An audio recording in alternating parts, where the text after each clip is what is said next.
Good afternoon, everyone. It's Duane Theobald here for Colloquy number 3. What I'm going to be doing today in this video is kind of outlining what exactly I would do for the particular heuristic I've chosen, and the age group and the grade level that I would want it to fall under, and of course exactly how I would go about teaching a portion of this text. The section that I'm going to be focusing on for this colloquy and for this heuristic is actually the sanctuary section, which in my edition of the book, this one, falls under pages 9 to 12. So it's a pretty relatively short section. State up front some of the teacher talk, the goals, what I really want to accomplish with this particular heuristic and this particular lesson. First of course, I do want the students to begin, interacting with the text on a very basic level, reading it, kind of delving into it. For the purposes of this particular assignment, this particular class period in which I would do this, the students will have read up to the first 20 pages of the text. Additionally, I would want the students to begin grappling within this specific section, of course, with the notion of art and how art really plays, or at least thus far seems like it's going to play a really big role in Melinda's time in school, and of course possibly even in her life. And we do get several pages here where we get really detailed information about how the class is set up. We get really good information about Mr. Freeman. Why does Anderson spend so much time doing this? Those are some of the things I want to kind of talk about. And then, of course, to focus on the larger art project, where the students are asked to select something out of the globe, and Melinda selects the word tree. And she is then, of course, asked to do something really productive with it throughout the year and craft some meaning from it. And, of course, there will be an assignment, which I'll talk about here shortly, that will ask the students to consider what a tree is, what are some of the words that are associated with it, and how they think, based on some class discussion that we're going to have, what the tree is and what it might symbolize might impact Melinda and what role it might play throughout the rest of the novel. So, as I mentioned this briefly before, as a side note, the students will have only read up to the first 20 pages of the text when this assignment occurs and when the discussion of this section occurs. It'll actually be right up until the Friends section in this particular edition. So that's some of the goals that I really want to accomplish. Some more teacher talk, the audience, who I would really want to gear this heuristic towards. I would really want to try to gear this one toward a 9th grade honors literature class. I think doing it with a 9th grade honors class on a basic level, ideally they're going to be more mature. They're going to be thinking on a higher level. A text like this, even though I think it could probably be taught in other environments, I think it would work really well within an honors class. I think some of the subject matter therein they could deal with in a very mature manner. Of course, with a teacher setting up some guidelines and setting up some expectations, but they could be able to approach this text in a more productive manner, I think, than just a regular gen ed class might be able to. But I don't need to offend anybody by saying that he might have chosen something different, but that's just the way that I would take this. Now, within this particular school where I would be teaching these students, they would have some money, which is wonderful, always wonderful for anybody who's a teacher. So the students would actually be able to have access to a text for them to take home and be able to take home and read and bring back to school and be able to do some assignments and things with it at home by having access to the text, the physical text itself. So they would be asked to do some reading outside of class, but again, it's an honors class. I was in honors classes in high school. You're usually expected to do so and to be able to make productive use of the time and the resources you have. Now, in terms of why I would categorize this text with this particular group, thinking back to Bushman and Haas, there are different models that are set up in different categories and different periods in which adolescents fall. The one that I would focus on for this particular age group and say would work really well for them would be Piaget's formal operational period. This one works really well because, based on some of the information in Bushman and Haas through Piaget, this group is often experiencing a lot of changes in their lives, and they're really starting to think abstractly and begin to reason a lot of the things in their lives. There's a lot more higher order thinking that's occurring, at least more higher order than what they've been doing previously. And they're also beginning to actually have some new experiences in their lives. Things that, of course, we all experience new things in our lives all the time, but up to this point, they are really cognizant of what's going on and that there are new experiences and that they have to begin to grapple with them. And this text, I think, really provides a lot of really interesting topics that are touchy, that a lot of times adolescents don't want to talk about, adults don't want to talk about, but they're things that do need to be addressed. And if they're addressed on this level with this group within this period of their adolescent upbringing, it can accomplish a lot of great things. And also, nothing else, open up a dialogue. Maybe not the first dialogue they're going to have about the subject of rape or isolation or how to fit in high school when you're being isolated or whatever it might be. But at least within this text, because it is educational, you can set up an educational foreground and a good base for some of these topics. Of course, as a teacher, it wouldn't be the end-all be-all, but it would be a really good, solid, hopefully a decent, solid foundation for them to begin talking about some of these texts in a more critical manner, rooted in, of course, a text. So that's some of the teacher talk. That's kind of setting up for some parameters for you all to kind of know why I would go about teaching it with this group and some of the goals that I would have. Now we'll transition into kind of some step-by-step, how I would actually go about executing this in the classroom. Now, first and foremost, as I mentioned, prior to class, the students will have read the first 20 pages, at least the first 20 pages, for us to be able to discuss in class that day up until the Friends section on page 20 of this edition. Then, of course, with class discussion, one of the things that I would like to start out with, and I would start out with, would be an opportunity for the students just to kind of tell me what their initial reactions are about what they've read thus far with those first 20 pages. Kind of a dumping ground, if you will. A lot of times, and I've been in classes, and even when I did some student teaching in my undergrad, students sometimes just need that time, just a few minutes, to just go blah and just kind of tell the teacher exactly what they think about the text, the good, the bad, and the ugly. Of course, not letting it go too far off on a tangent, but letting the students know that they can give you their honest opinion about what they think about the way the text is written, the way that Melinda is portrayed, the way that other people are portrayed, however, whatever they want to discuss. Give them some time to do so. And of course, that also lends really well to the students really practicing reader response, giving them the chance to respond to what they've read, and at least nothing else in a very basic way. And of course, that discussion can kind of help lead us into the passage that I really would want to discuss with them for this assignment. So I've got my notes right here. Of course, the next thing I would want to do is, of course, begin discussing what really actually occurs in Sanctuary, that particular section, just those few pages. The fact that we're introduced to Mr. Freeman and the art and the world of the art class and kind of how it operates, and of course, leading into the project.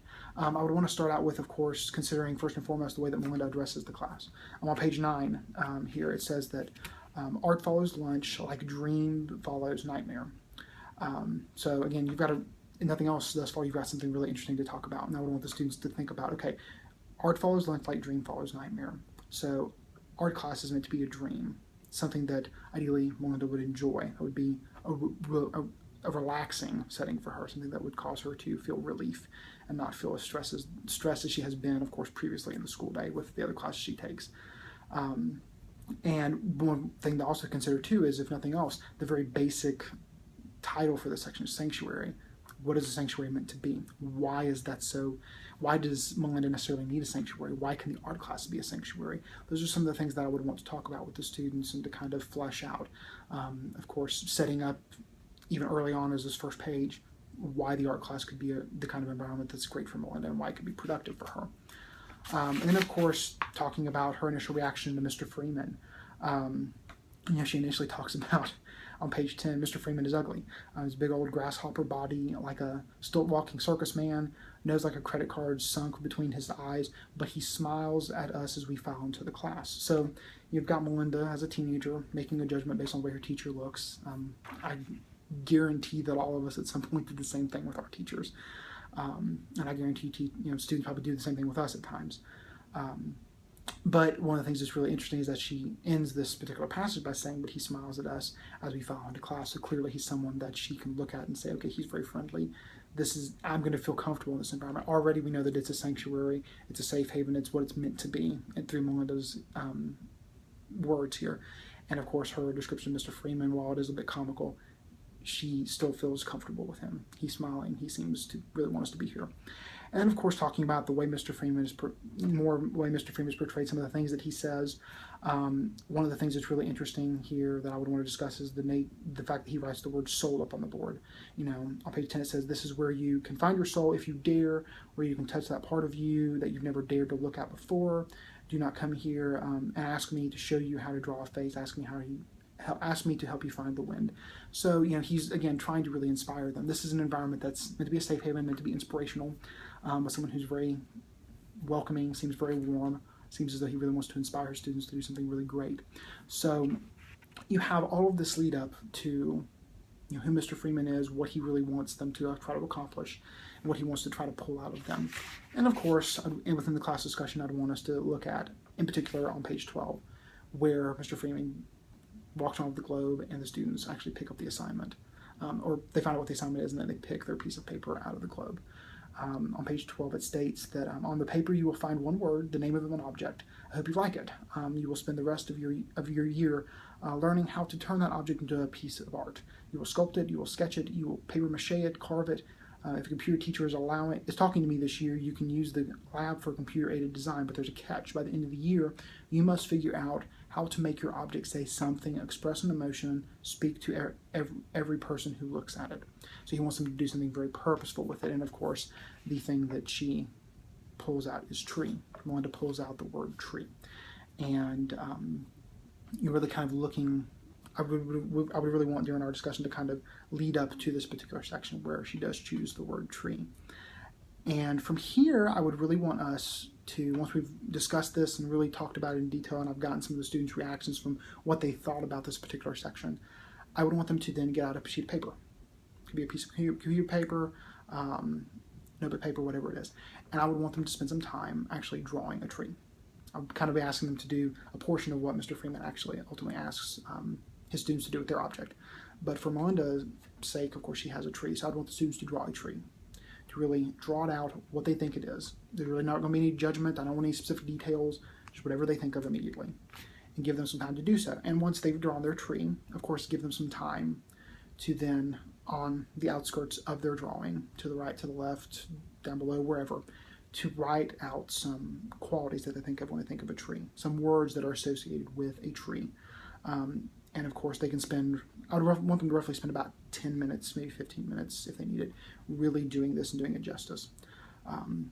So once those 10 minutes has passed, I would want the students to then, once they're finished, I'd want them to begin to talk about and share with the class, and share with me, some of the different words that they associated with the word tree. And of course, I would go up to the front of the room, write them on a dry erase board, on a chalkboard, whatever it might be, and list those out. And all of us with sharing those things, sharing those different terms and different words, we can perhaps possibly relate those terms to Melinda and to what we've read thus far, and to what to think ahead to what we might actually read with the rest of the text, how we think the characteristics of a tree that we come up with and what Melinda might have to, and thinking about what Melinda is going to have to do might impact her. Why is that tree so necessary? Why is it stuck here in this text? Why does she have that? And looking at some of the characteristics of what a tree can ultimately be. Now, one thing I will note here, since this is an honors class, the hope, of course, would be that the students would provide me with some terms that would be a little more thought-provoking, a little more elevated. You could say that a tree, you associated growth with a tree, or maturing, or experience. Trees are in many senses very old, very wise. You think of those different things when you think of a tree. So those are the kind of things that I would hope the students would give me. Now, if when we're getting our list out, I get some words like leaves, trunk, fall, or something like that. Very basic surface level words that might be associated with a tree. That's perfectly fine. That's a place where we can start. But through that, I would then want them to, okay, we've got some of these general words down. Let's think of some more sophisticated words. Think of some words that might be a little bit more thought-provoking, a little bit deeper. Let's try to delve a little bit deeper into the nature of a tree, to what a tree is, and then be able to come up with those words and get some more complex terminology there. So that is what we do within the confines of our class discussion. What I would have the students turn in, what I would want them to do is, once we've done some class discussion and really fleshed out what their words are for tree and how those words might relate to Melinda now, and how we think they might play out as she continues this project and deals with whatever it is she's dealing with in this text, at least up to this point of what they know, how they think it's going to kind of project forward. Once they've done that, I would want them to spend about the last 10 minutes crafting a short paragraph, very brief, on the back side of the paper where they drew the picture of the tree and put the words up there as well. And I would want them to be about 3 to 5 sentences. And I want the students to really think about the tree and the list of words that we kind of compiled, the ones that they compiled, and of course the ones we compiled as a class. And really consider what they think the tree symbolizes for Melinda and how it's really going to impact her as the text progresses. I mean, obviously, even for them since they haven't read the rest of the text up to this point, she was given a tree. All the students were given they chose a very specific object, but she chose tree. That can't just be done by accident. There's nothing like this, nothing like that, and I would tell the students, nothing like that is ever done just by happenstance. There's a reason why she was given tree, and I want the students to really think about how, what we've read thus far, how some of these characteristics might play out for Melinda as the text progresses. And of course, this would really serve as the students kind of ticket out the door. This would be the thing they would turn into me before they would leave the class for the day. In terms of how I would assess the assignment, of course, I would really want to make sure the students obviously followed the directions. Did they do what I asked them? Did they draw the picture? Did they list the words? That kind of stuff. Did they write the paragraph? But of course, in assessing the assignment as a whole, I would really want to look at the paragraph in particular, seeing if they really, if I can tell if they clearly read what's here, and there's some insight in their paragraph that's derived from what they've read thus far, and of course in the sanctuary section in particular. And of course making sure that they're providing some projection. How are these words, how are these qualities of what a tree is? How is this project as a whole going to influence Melinda as she moves forward? And of course making sure that they adhere to proper grammatical conventions, spelling conventions, etc., things like that. And of course, even on a larger sense, I would really want the students to I would want this assignment to particularly be something that we could possibly revisit once they've finished reading the text, and once we know what's really going on with Melinda, we get that in more detail, we see how the project is fleshed out, and how it really, particularly in light of the last chapter and the last part in the book, where Melinda is really talking to Mr. Freeman in his art class, and she shows him her final product for the tree project. I would really want the students to kind of be able to go back to this assignment. It would be something I would hand back to them, of course, with a grade, but I want them to go back to it and say, okay, here's what you crafted, here are the words you put, here's what you wrote in your paragraph. How spot on were you? Were you right on the mark and thinking this is how the tree project and this is how some of these qualities might influence Melinda as she moves forward? Or were you completely off mark? I mean, again, I'm not going to be placing a judgment on whether they got it spot on or not, but it could be a good place for us to, one, refer back to an assignment we did previously, revisiting our work, and then also a way for us to consider how close reading and foreshadowing and identifying those, practicing close reading and identifying some areas where there might be some foreshadowing can help you kind of figure out specific details in the text. Obviously they may do some of that while they're reading and while we're discussing, and I want them to try to do that, but of course nothing's ever going to be perfect, so I want to give them the opportunity to pick up some of that maybe on the back end if they didn't catch it all the way through while they were reading. So that is my heuristic. I hope that makade sense. I think it made sense to me. I actually really enjoyed getting to craft this assignment. It was really interesting to be able to do this again. I haven't crafted an assignment or thought about an assignment like this in this sense in a long time. So I hope you guys enjoyed, and I look forward to seeing some of the rest of y'all's work throughout this particular colloquy. Thanks, guys. Bye.